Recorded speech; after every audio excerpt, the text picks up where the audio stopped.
Welcome to Kamala's fantasy. இந்த பதிவில் விஷ்ணுபதி புண்ணிய காலம், அதாவது விஷ்ணு பகவானை ஒரு சூட்சுமமான நேரத்தில் நாம் வழிபடுற ஒரு நேரம் அப்படின்னு நீங்கள் பார்த்தீங்கன்னா, அந்த விஷ்ணுபதி புண்ணிய நேரத்தில் நாம் வழிபடுறது ரொம்ப ரொம்ப ரொம்ப சிறப்புங்க. அதை தான் நம்ம இந்த பதிவில் தெளிவாக பார்க்க போகிறோம். இந்த ஆகஸ்ட் மாதத்தில் பார்த்தீங்கன்னா நாளைய தினம், அதாவது 18/8/2026 செவ்வாய்க்கிழமை அன்னைக்கு உங்களுக்கு விஷ்ணுபதி புண்ணிய காலம் வருது. விஷ்ணுபதி புண்ணிய காலம் என்பது விஷ்ணு பகவானை வழிபட உகந்த ஒரு சக்தி வாய்ந்த அபூர்வ நேரமாகும். இது ஒரு வருடத்தில் 4 முறை மட்டுமே வரும். அதாவது எந்தெந்த மாதம் நீங்கள் பார்த்தீங்கன்னா வைகாசி, ஆவணி, கார்த்திகை மற்றும் மாசி ஆகிய 4 தமிழ் மாதங்களின் முதல் நாளான விஷு புண்ணிய நாட்களில் இந்த மாதிரி வருங்க. இந்த நாட்களில் மகாவிஷ்ணுவை நினைத்து செய்யப்படும் வழிபாடுகள் பல மடங்கு நமக்கு நன்மைகளை தரும். சரி, இப்போ இந்த முக்கியமான இந்த நாள், அதாவது நாளைய தினம் 18ஆம் தேதி அப்படின்னு நான் சொல்லிட்டேன். இந்த தினத்தில் நாம் அப்படி என்ன வழிபாடு செஞ்சால் நமக்கு பல நன்மைகள், பல பலன்கள் கிடைக்கும் அப்படின்றத இப்போ பார்க்கலாங்க.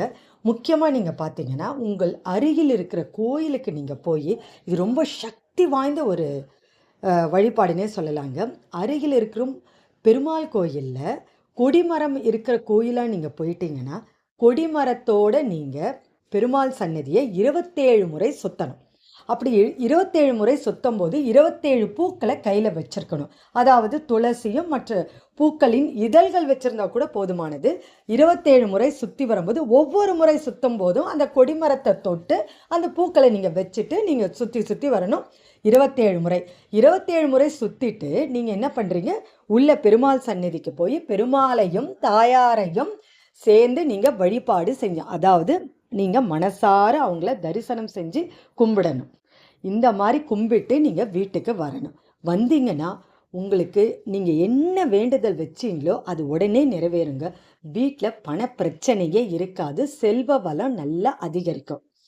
அது மட்டும் இல்லாமல் இந்த மாதிரி என்னால் கோயிலுக்கு போக முடியல அப்படின்றவங்க எந்த பிரச்சனையுமே கிடையாதுங்க. அந்த நேரத்தில் விஷு புண்ணிய காலம், அந்த நேரத்தில் நீங்கள் வீட்டில் பெருமாள் படத்துக்கு எதிராக நீங்கள் ஒரு அகல் தீபத்தில் நெய் விட்டு, பஞ்சு திரியிட்டு இல்லை செந்தாமரை திரியிட்டு நீங்கள் விளக்கேற்றி ஒரு கல்கண்டோ இல்லைன்னா ஏதோ ஒரு இனிப்பு பதார்த்தம், அந்த மாதிரி முக்கியமாக பார்த்தீங்கன்னா துளசி இதழ்கள், அதை வச்சு பெருமாளின் திருநாமங்களை நீங்கள் மந்திர ஜபம் செய்யணும். அப்படி இல்லைன்னா விஷ்ணு சகஸ்ரநாமம் சொன்னால் கூட போதுமானது.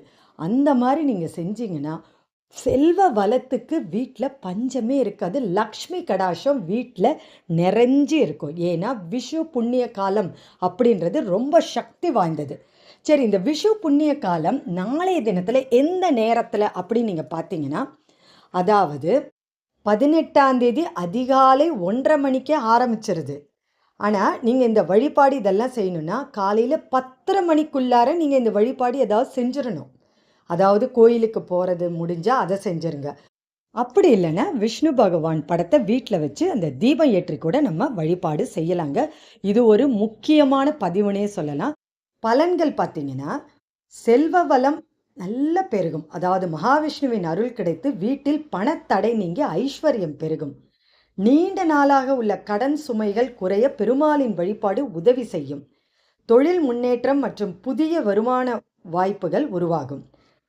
ஏகாதசி விரதத்தை விட பல மடங்கு புண்ணியம் தரும் இந்த விஷ்ணுபதி புண்ணிய காலம்.